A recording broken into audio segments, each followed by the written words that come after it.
Hello' guys, নমস্কাৰ জনাইছোঁ সকলোকে।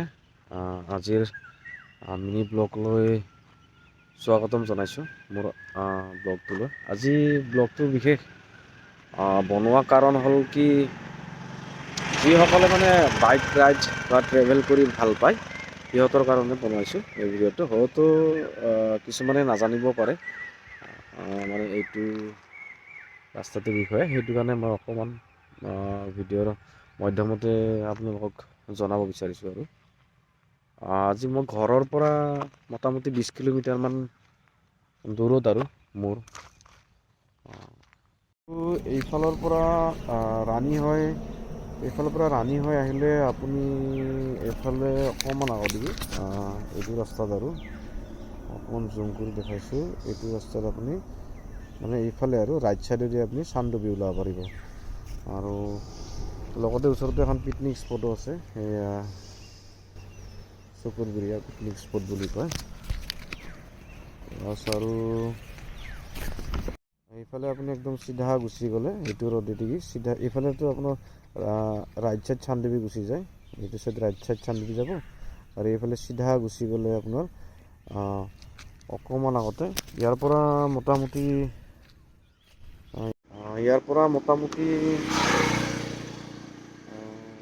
1.5-2 কিলোমিটাৰমান হ'ব আৰু তালৈকে, মানে মেঘালয় বৰ্ডাৰ আৰু মানে চিধা গ'লে আপুনি একদম মেঘালয় শ্বিলং ওলাব পাৰিব।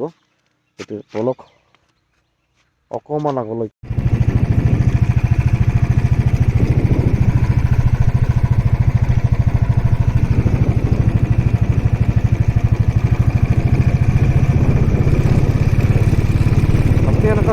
আপুনি এনেকৈ চিধা গ'লে মেঘালয় ওলাব পাৰিব। আৰু মেঘালয় শ্বিলং এইটো ৰাস্তা একদম চিধা গ'লে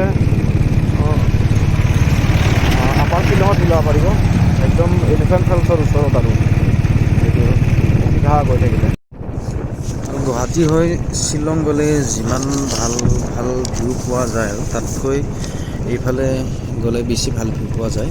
কিন্তু ৰাতি অকণমান প্ৰব্লেম হ'ব পাৰে এইফালে গ'লে, যিহেতু মানুহৰ সংখ্যা অকণমান কমতো, সেইটো কাৰণে। আৰু কিন্তু ভিউ বহুত ধুনীয়া পোৱা যায়। আৰু এটা কথা পাহৰিছিলোঁ ক'ব, য'ত নেকি এইফালৰ পৰা গ'লে তুৰাও উলিয়াব পৰা।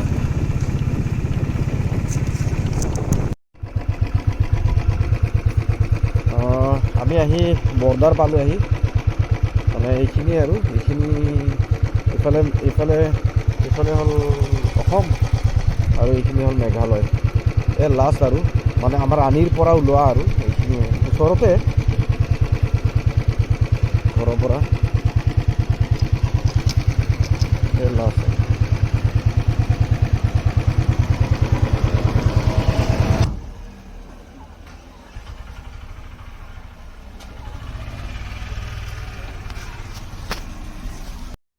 তো বন্ধু বান্ধৱীসকল, আজিলৈ মোৰ ভিডিঅ'টো এইখিনিতে সামৰোঁ। নেক্সট ভিডিঅ'ত আশা ৰাখিলোঁ আকৌ ভালদৰে লগ পাম বুলি কিনে। আৰু যদি মই পাৰোঁ ট্ৰাই কৰিম এইটো ৰাস্তা দি আপোনালোকক ভিডিঅ'ৰ মাধ্যমেদি ভিউ কিছুমান দেখাবৰ কাৰণে নেক্সট ভিডিঅ'। আৰু বন্ধু বান্ধৱীসকল, মোৰ চেনেলটো যাতে ছাবস্ক্ৰাইব কৰিব নাপাহৰিব। নেক্সট ভিডিঅ'ত জল্দি লগ পাম। চ' আজি চাহ খাই কিনে বাই দিওঁ।